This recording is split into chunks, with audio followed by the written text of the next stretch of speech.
this statement was made by Ronald Fisher many years ago. Today we are using the very, I should say, fashionable word, One Health. And we started, and I can also say that we are proponents of One Health through the different fields of study that we moved.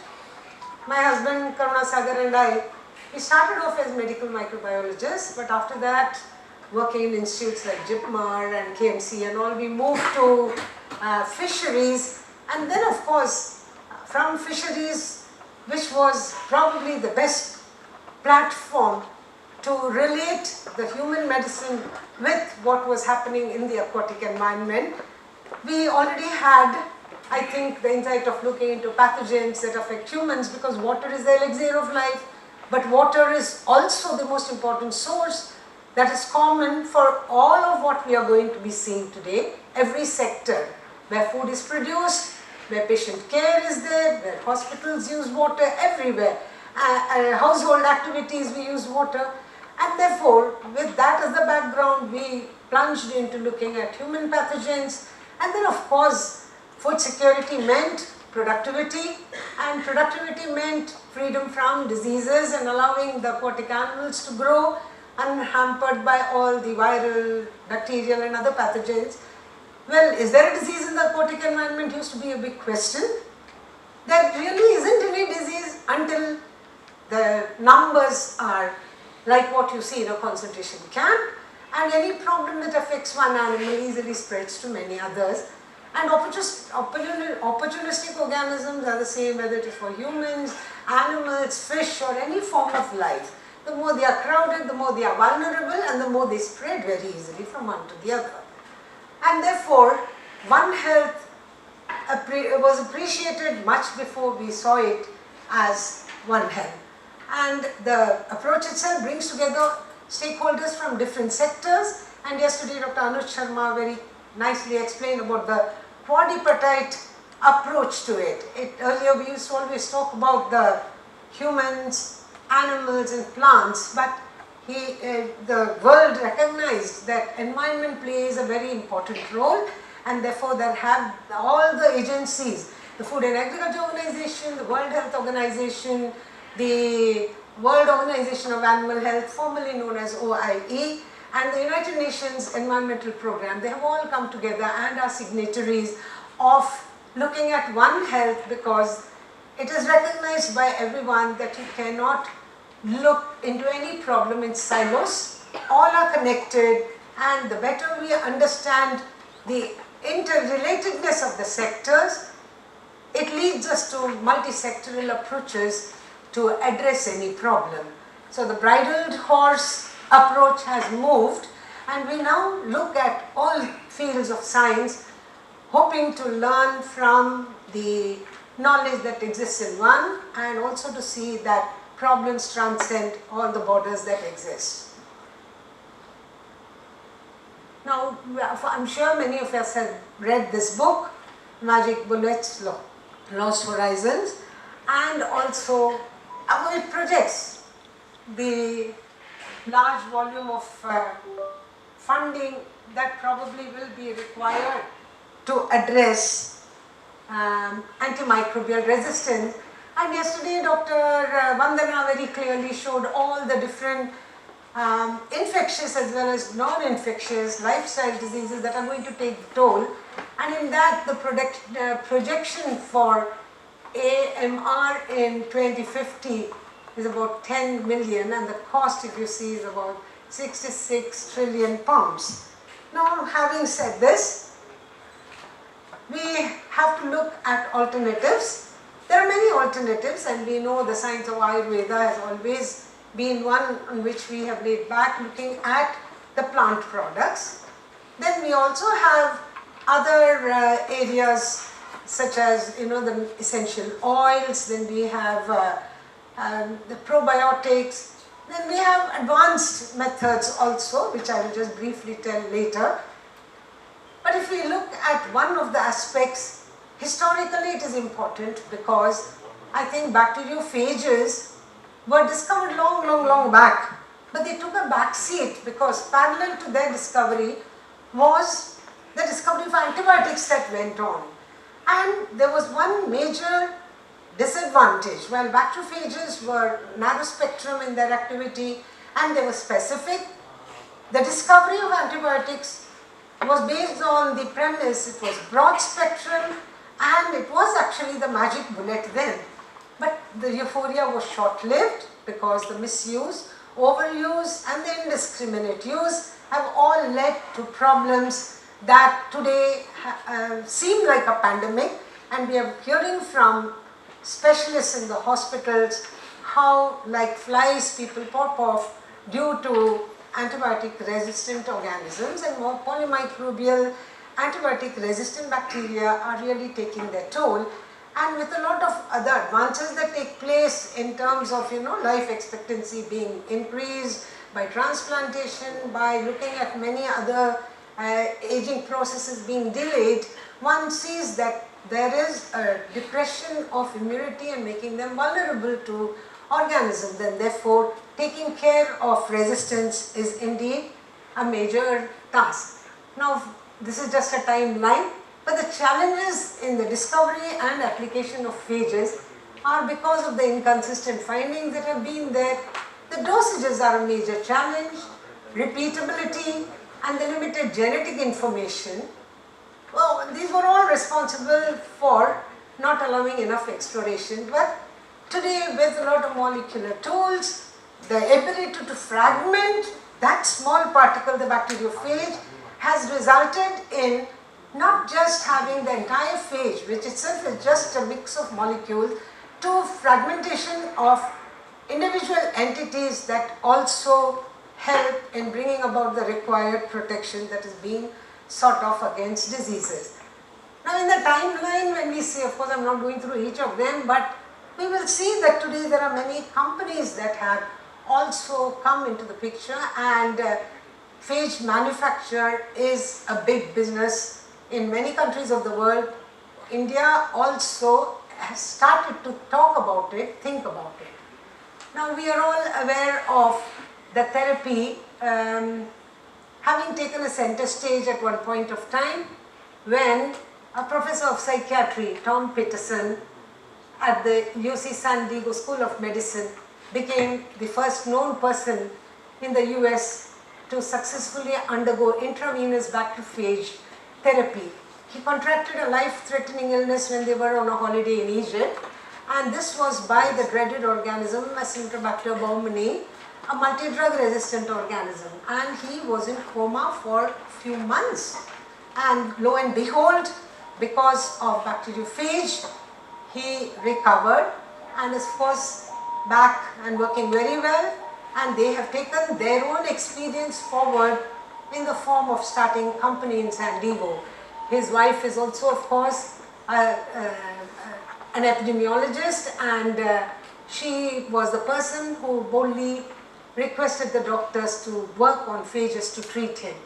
Of course, these are just some shots of the book that came out of their story. It's a very, very thrilling book to read. I don't know how many people have read this book, but I urge you to read this, The Perfect Predator. And this book, of course, details how Stefani actually saved her husband, and the day-to-day experience that they had from the time he contracted, went into coma and was so for so many months, was airlifted from Egypt to the US, and then the treatment that happened, and suddenly after intravenous injection of the phage, how he recovered. So yes, this is the early part of their holiday, and already towards the last slide you can see he contracted after a cruise where he had some food, after which he got the baumannii infection, and then he was there in hospital for many, many months, and it was almost after 3 months that he was back at the gym, and then in 6 months' time we can see that this race to save her husband resulted in a company being formed.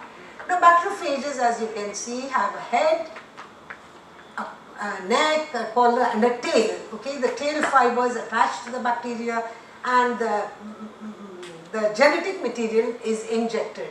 Now there are many applications, so while the basic aspects will remain briefly mentioned now and then, but to enthuse, especially because there are a lot of youngsters, I will talk about the applications. In fact, we were lucky to be recognized by the Government of India for the Technology Development Award because the product developed went for use in aquaculture to manage one of the dreaded diseases which was resulting in colossal losses.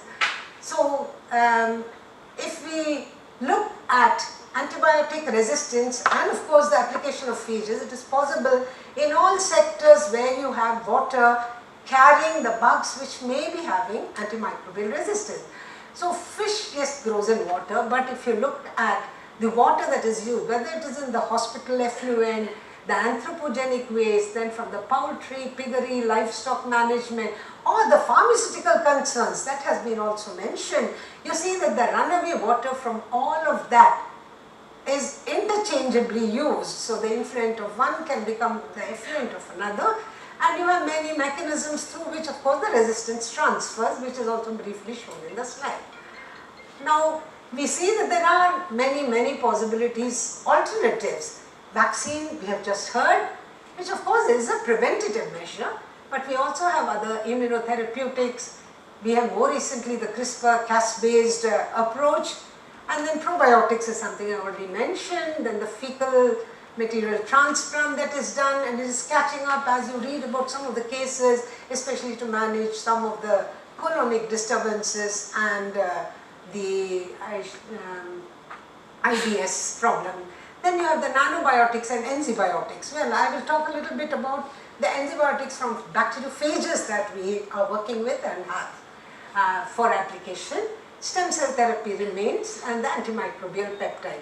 All of this to manage healthy people, healthy animals, animals including fish, and of course the consequence will be seen in a healthy environment. So phages, now they are viruses. Most people here know what are phages, so I am not going into the basics at all. They are the most abundant life forms, and if you look at their numbers, it is extremely high. They are in fact the largest in terms of the biomass, but in terms of the abundance also. If you see, you can see in the pie diagrams how they remove 20 to 40% of the standing stock of prokaryotes every day. So the food on which they feed or the bacteria they attack are the prokaryotes mostly. Now of course you have macrophages, you have phages that affect algae, you have phages that are there for any form of life, okay, but we are going to talk about bacteriophages in the next few slides. And we will see that they usually have either DNA or RNA as the nuclear material, and they have two kinds of life cycle.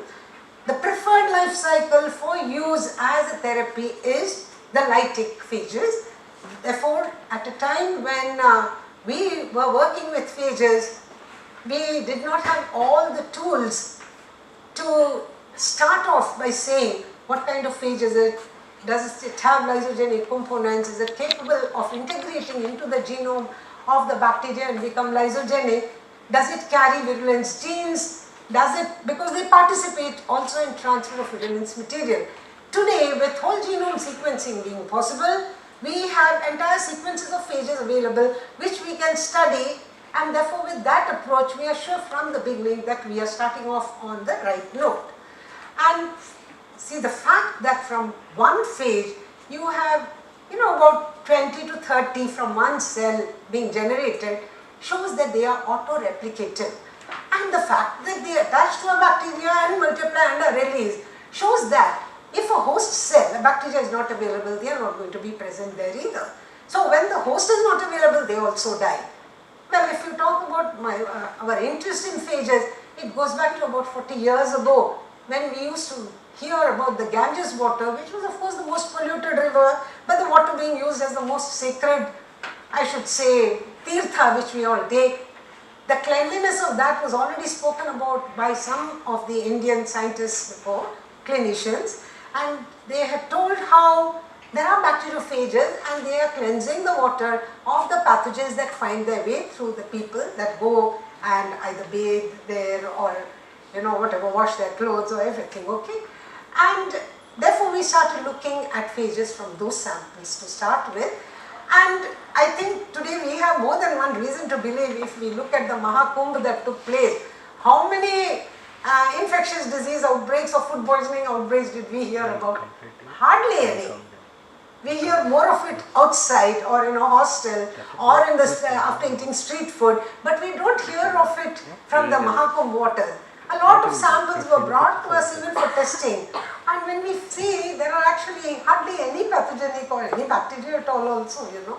So I believe there are these auto-replicative forms that are probably working, and they must have had a feast also during the Mahakumbh through a lot of bacteria finding its way to the waters, and they could feed on them and multiply. So one reason for the purity that was being maintained could be these natural life forms and the self-purification that was going on. Okay? Now, any life form will always try to resist its killing, and a bacteria is no exception. So there are mechanisms by which the bacteria resist the action of phages. It could be right by preventing the entry at the beginning, or it could be in the multiplication processes where it uses the machinery of the bacterial cell to form its own coat and then, you know, release itself. So there, if it is a true resistance, it integrates into the genome and becomes lysogenic. But we also, when we work with phages, when we find them becoming resistant, we need to see if it's a true resistance, and we experienced this aspect of it during our studies. When we found that there was resistance coming about on the vibrios that we were working and the phages that we were using, we wanted to see whether it is lysogenized, because then its resistance is understandable, and that is the mechanism we would have believed. Now, how do we prove that? When you treat with mitomycin, the lysogenic phase should revert to the lytic state. But that did not happen when we did. And therefore, our thought was that there is some other mechanism. Maybe the phage is not entering at all, because the first step in the entry of the phage is to attach and inject the material. So when it doesn't make holes in the wall of the bacteria, the material doesn't get injected. And what enzyme is required? The lysozyme. And therefore, the lysozyme that we had cloned and expressed from an aquatic animal, the shrimp, was used to treat the phage on the bacteria, and the bacteria were highly sensitive. So that proved the fact that it had not developed true resistance in terms of becoming lysogenized, but it failed to enter itself. Now these small little experiments done by a lot of students, guided by the faculty, and of course we were overseeing all of it, was very much responsible for developing certain concepts of why we need to use a cocktail of phages sometimes and not rely on using one at a time. Okay? So in the case of food safety, we know that phage therapy in treating, say, pathogens associated with the animal foods or the plant foods is one sector where it can be used. It can be used for controlling at the post-harvest level. It can be used for sanitation, the bacteriophages, or for, of course, preservation of the packed material.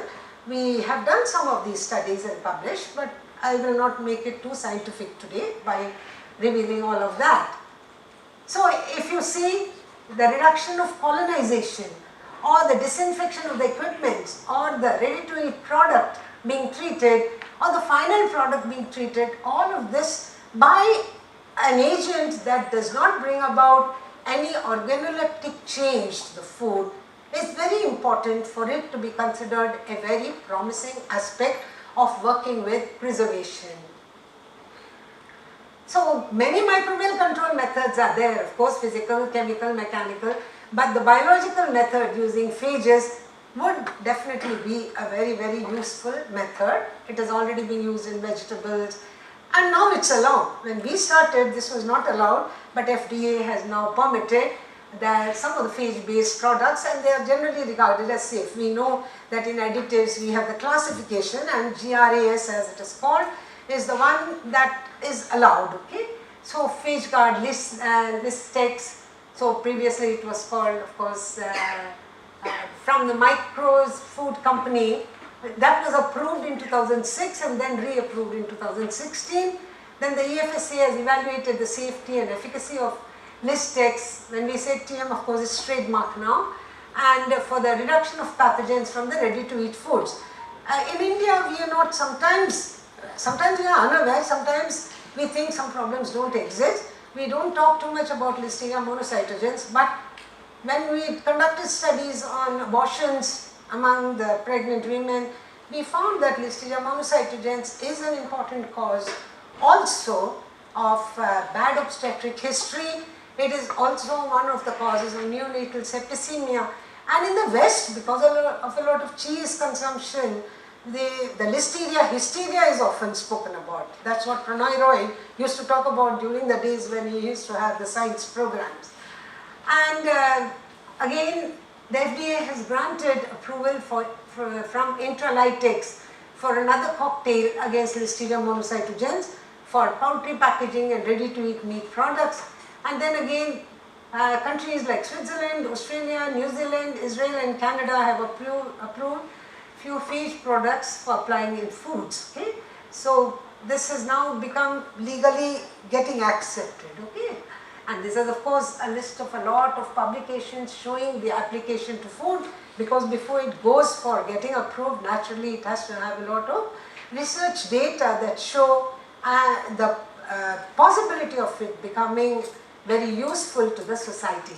Well, phage therapy programs everywhere will include, which start with isolation of the phage, characterizing it, whether it is from a swine or a cattle or a poultry source or anything. I am focusing here on the food part, and then if you once are successful in having them, then after characterizing the safety aspects and then the manufacture of it till it reaches the market, it's a very long story before it becomes marketable. Now, application of phages in agriculture has been used, and these products are also approved for one of the common infectious agent, Ralstonia solenis agent. Then you also have some for Salmonella enterica, and there are a few more listed there from different countries. The phage therapy is being used in dairy for managing the cow mastitis caused by E. coli. We have been working with bovine mastitis due to Staphylococcus, and I will briefly show results in a couple of slides, because every aspect, because it is One Health related, I have taken a veterinary example, human health, and focused more on the aquaculture aspects on which we have been working for long. So in piggery as well, then we have poultry, which has a lot of pathogens that can be managed. On one side of the slide you see a whole lot of antibiotics being used that are actually of human grade. We know that this antimicrobial resistance, in one of the earlier slides I showed how it is transferred from one sector to another because of the use of the same kind of antibiotics in every sector, and it's not going to be possible to control them. So if we have alternate methods, it would be better. No one sector can claim to be innocent in terms of not using the antibiotic. Yes, for human health it is definitely to be used, but all other sectors also to manage diseases have to use, because it's not just because they want to use, but you want to prevent the disease. And food security is very important. It's not just about producing for profits, it's producing to ensure availability of food all the time. And then phage therapy in aquaculture is my special interest. So we have a whole lot of bacterial pathogens on which, now there are many viral pathogens on which we have been working. So I represent the Indian Virological Society in a lot of the virus related meetings and conferences due to the work done in the past. But invariably in all of those viral infections, secondary pathogens are bacteria, and very often the animals succumb to the bacterial infection, exactly like the immunocompromised state that comes about due to the human immunodeficiency virus. And therefore the lessons drawn from one sector augur well for other sectors as well. Now if we look at our own journey, aquaculture systems are very complex. See, water body is a very complex body, very dynamic, subject to of course climate changes, and the interconnected systems are influenced by environmental, biological, cultural, socio-economic and human behavioral factors.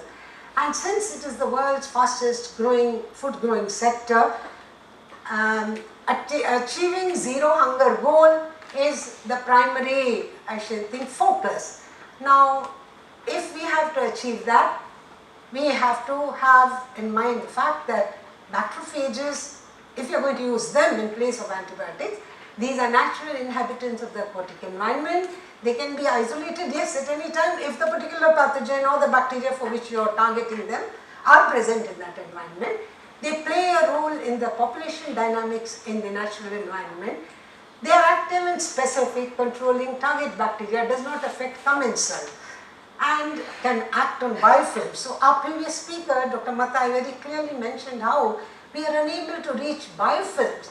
Now, even in human infections, when we are permitted to use phages, it would be able to target the biofilms in the catheters, and that becomes very often the source for the persistence of infection in some of the systems in the body. Now, they are auto-replicative, as I said, and of course some scientific studies in aquaculture were done and published right from 2002.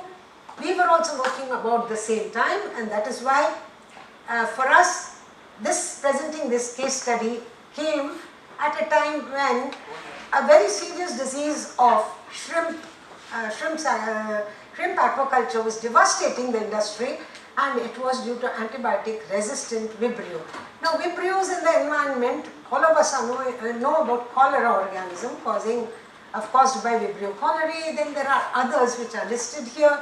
Among these, all of them are capable of being pathogenic to the shrimp culture that we are talking about. Now, the luminous Vibrio at that time, which we were working about, was Vibrio harvey. Now, they are all part of a clade, as you can see, because see, the molecular taxonomy is now changing, and people are able to look at the similarities and also the dissimilarities. Now, it started off with looking at mass mortalities of animals in the hatcheries in Andhra Pradesh, and these isolates were resistant to all of the antibiotics, especially all the larvae, because the larvae are used to make the adults in the ponds. And then it was seen that when we brought to the laboratory and used the antibiotic levels and we tested them in seawater, if we use the conventional way in which it is tested for human samples or animal samples, doing in this diffusion, we found that they were all resistant to the 10 microgram disc that is generally used for most of the antibiotics. But when we did a broth dilution and looked at it even at 1000 microgram, 1000 microgram is 1 milligram, they were showing resistance, they were growing, and this was done in seawater. Now, what is very important is we extrapolate the techniques of one sector to another without really thinking about the intricacies that may be involved. Aquatic environment is dynamic, yes, but also there are differences. The salinity there, if we are doing culture in salt water, or if we are taking even fresh water, what is the organic content there present, what is the temperature at which, because we know some of all these animals, they are poikilothermic, they take the temperature of the water, they are cold-blooded, okay. When that being the case, these factors have to be borne in mind. And then we also wanted to see why they are so resistant. We studied biofilm formation on different surfaces, because in a hatchery there were of course tanks that were made of course of cement, but you also had all the pipes, the PVC pipes, then you had the steel coupons in places. When we used all the different templates and looked at the ability of the organism to form biofilm and used sanitizers to clean the biofilm, we realized that even extremely high levels of chlorine and iodophores that we used could not clear the biofilm. And therefore, all this became reason enough for us to see whether macrophages could be used to address the biofilm issue as well. So, the antimicrobial resistance and alternative risk mitigation studies related to a whole lot of papers globally that were presented, and we also from the FAO joined hands to present it. So, this is the luminous bacteria that you see, and the hatcheries, the mesopausium studies that were done before extending it to the farm and hatcheries enabled us to look at all the clearing that comes about. Now, the problem in hatcheries was due to Vibrios, yes. Now, Vibrios are autochthonous flora of coastal waters, you cannot get rid of them, and every one of them is not pathogenic. and therefore it is very important to know when it is pathogenic and when it's not, and how you address only the pathogen of the same species, of the same genus. So it is wrong to attempt to get zero counts of organisms, because you are destroying a lot of the normal ones which are required for maintaining the homeostasis there. And the animals show luminescence, you can see that, and then the chitin on the surface of these animals in the shell, that is very good food for a lot of the vibrios, because vibrios are chitinoclastic and survive using that, and actually they molt when they are growing also, and during the period of molting they shed their chitinous exoskeleton and the vibrio numbers increase, and they succumb to diseases even at that time because their outer shell is very soft at that time. So there was another disease also, because these are two case studies. Now this was by another organism of the same clade caused by Vibrio parimolyticus, and it was called as early mortality syndrome, but later they realized mortality can occur at any time, and what was most important was it affected the hepatopancreas of the animal, and it was referred to later as acute hepatopancreatic necrosis syndrome, AHPLD. And these two were very important for us because antibiotics and chemicals were ineffective, and when they don't work, the farmer adds more and more, it adds on to their costs, and they persist in all these environments in biofilms and become more resistant to sanitizers and disinfectant. Now, for using as bait, to get the phage from the environment, you have to use a baiting technique. So we had in our own culture collection a lot of the bacteria belonging to vibrios which we could use as bait. Though we have always learned that phages are extremely specific, now our experience shows that you may strike upon a gold mine where you can have one phage acting on a large number of vibrio species. Now this is where maybe sometimes it's luck and sometimes it's a lot of research that should be done to arrive at that conclusion, which probably helped us in getting a technology to the farmers and also in getting the technology development award. Now these are the phage plaques that come about because you have to use soft agar technique to enumerate the phages, okay? And the structural proteins of all the phages were studied. Every phage is different or the same, you have to see, because from one environment when you get, you should not think you have many, but because unless they are different in terms of their genetic material, in terms of their protein, you cannot prove that they are different. So we also went to all those studies where we used different restriction digestion, and we had the light spectrum of the 7 phages which we could test against 250 isolates. When we say 250 isolates from India, we had 100, and we had more than 150 that came from the University of Ghent, because they wanted to collaborate with us and brought the cultures to work in our laboratory with permission from the government. And we had phages that had different levels of activity, and in order to have 100% success, we had to prepare cocktails, because the one that showed least activity of just 14.75% probably was acting on those which others did not act. So making the right cocktail was very important, and we studied their therapy, the period of application, how do we apply twice, do we apply once, and how much does the bacterial count come down before we go to the farm or to the hatchery. And you will see we needed to see that all the other commensal bacteria are not affected. So the total plate counts had to be done, and you will see there is no reduction in the plate count when the phages are used. But if you look at the luminous bacterial count, depending if with one application you can see it came down by 2 log, and with 2 applications it came down again by another 2 logs, whereas with one application it came down only by 1 log, and with no application the number remained nearly the same as before. So these kind of studies had to be of course done, and the value of these phages at different values, when I say the titer value, does it go down upon storage, was studied over different periods of time at different temperatures to see how we could store, how we could transport to the field where it has to reach. And its study on biofilms and different types of materials was also studied. And then of course we did a major study along with the government hatchery in Andhra Pradesh. The scientists there were involved with us. It's all published in 2006, so the study went on from 2004 and 5, and that practice, regular practice of using antibiotics was not disturbed. So we had tanks, because it goes through several stages, these larvae, from the hatching of the eggs to the final larvae before it's ready to be put in the farm. So when it goes on for about 30 days, you have to keep watching how the counts are, and we found that when you don't apply anything at all, how much the production from about 35,000 larvae came down to about 10,000. With antibiotics, it was just about 15 to 18,000. But with the application of phage, we found that we just had which is expected, it was about 80 to 85% survival. Now further, it was proved by looking at the total plate count, the total luminous bacterial count and the total Vibrio count. So if you see, by using the phage, which was targeting only the luminous Vibrio, the counts were nil, whereas the other Vibrios, which were also useful Vibrios, were not affected, and total plate count also was not affected.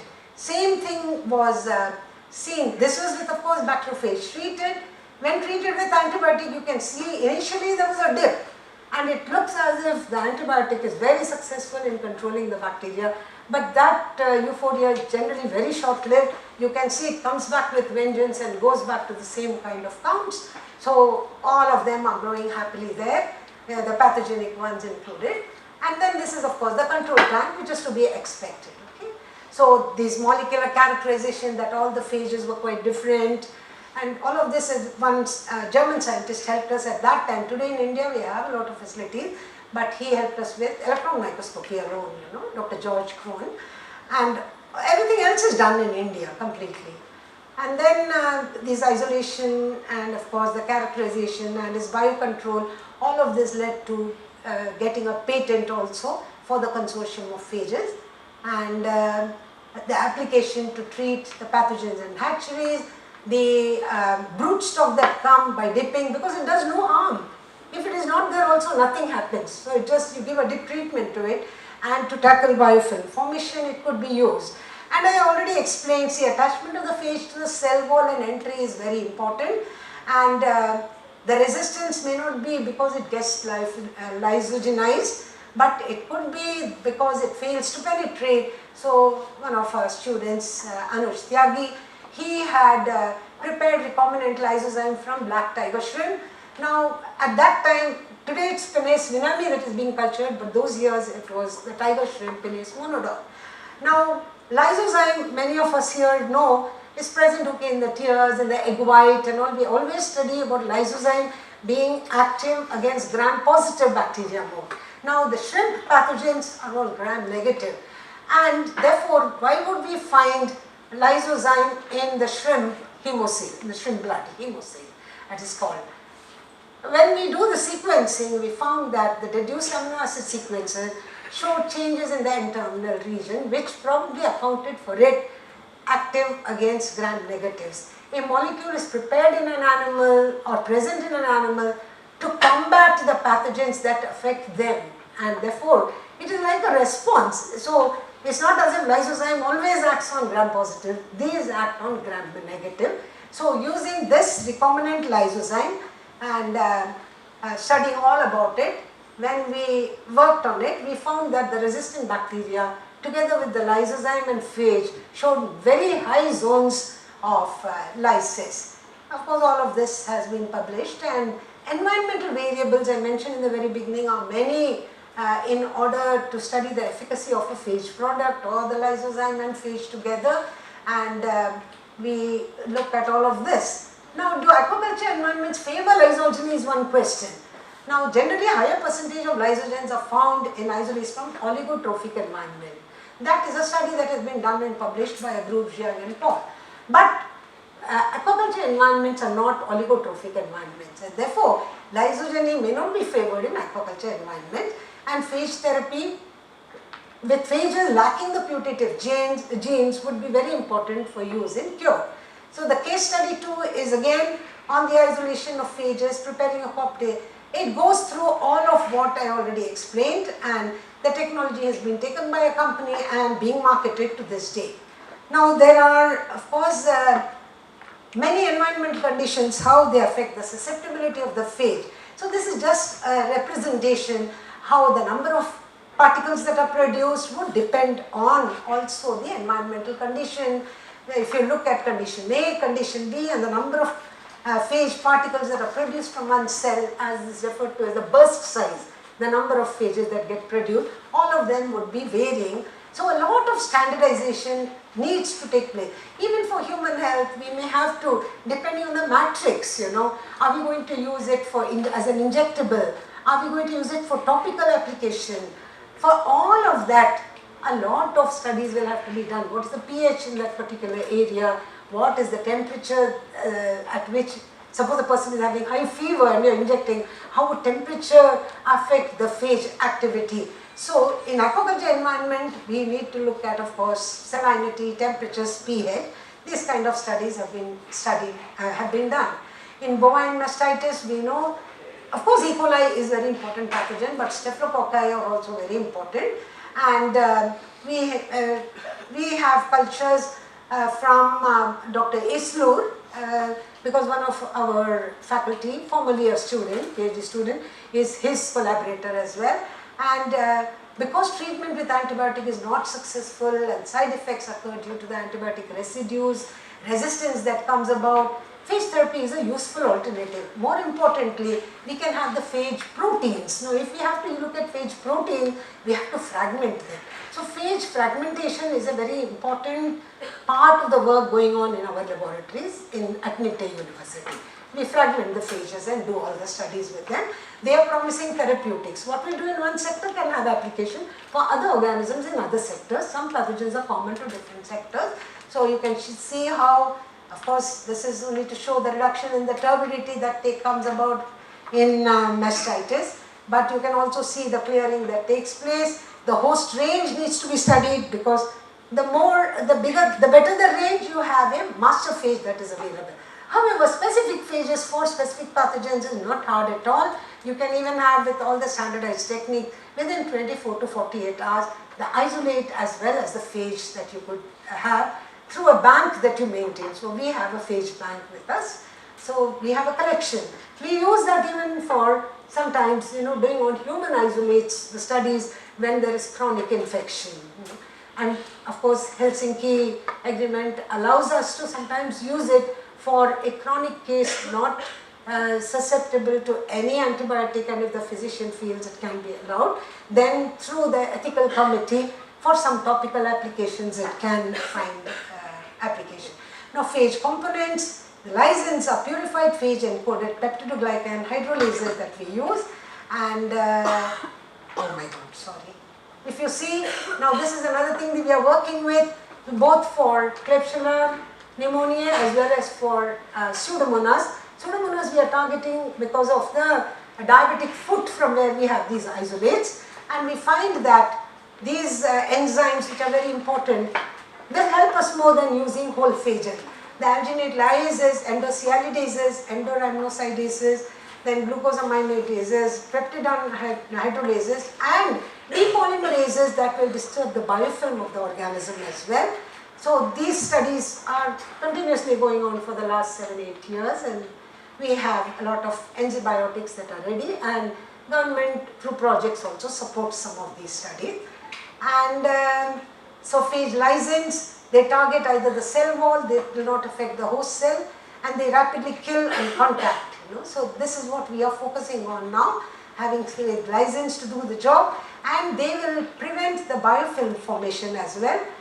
And acting synergistically with antibiotics increases the therapeutic efficiency. This has already been shown in animal studies, and whenever we have resistant organisms, say sensitive only to, resistant even to meropen and all the carbamazepines, when we mix with the phage, the sensitivity is enhanced. So, and the mechanism, basic studies are going on, because without that we can't have great publications that come to prove the point. So, fusion with cationic peptides to make them cross the outer membrane protein of gram-negative bacteria is something also that we work on. So we know these are the advantages of using phages. They are specific, abundant, minor side effects, with low selective pressure, harmless, and when the host disappears, they also disappear. And phage-based detection methods is an urgent requirement because we use quantum assays. We also use nano technologies for rapid identification. But look at the disadvantages which come in the way of having more phage for human therapy and other animal therapy in place. The resistance, but it could be managed by the way I said, is it true resistance or not, we need to see. Then the immunogenicity, narrow host range, regulatory approval, well, that is the biggest point that we need to keep in mind, and there are people working on it. Maybe someday we will have it. Until that time, all of the basic studies will be the groundwork to follow up, and co-evolutionary dynamics and phage delivery systems. So how do we deliver them is very important to the site. And there are many challenges. I won't go into the details, only I'll mention the challenge. But it involved resistance to make it, of course, ineffective. So we have to work on that. And then we have the narrow spectrum, but that I told you, we are already addressing it. We do have once in a way a giant phage that is found, and that seems to devour all the other problems of phage having narrow spectrum towards a particular organism. And researchers, of course, use various techniques to overcome all of this. And then the economics of it was also explained yesterday, saying that it's very expensive. But over time, everything that was expensive, PCR was an expensive test. But we saw how over time it has come to something affordable. Malditoff was unthinkable, but today even for about 200-300 rupees one can get a Malditoff result. So I think economics is a very dicey term. It would change over time when more users are there and more quantities are produced.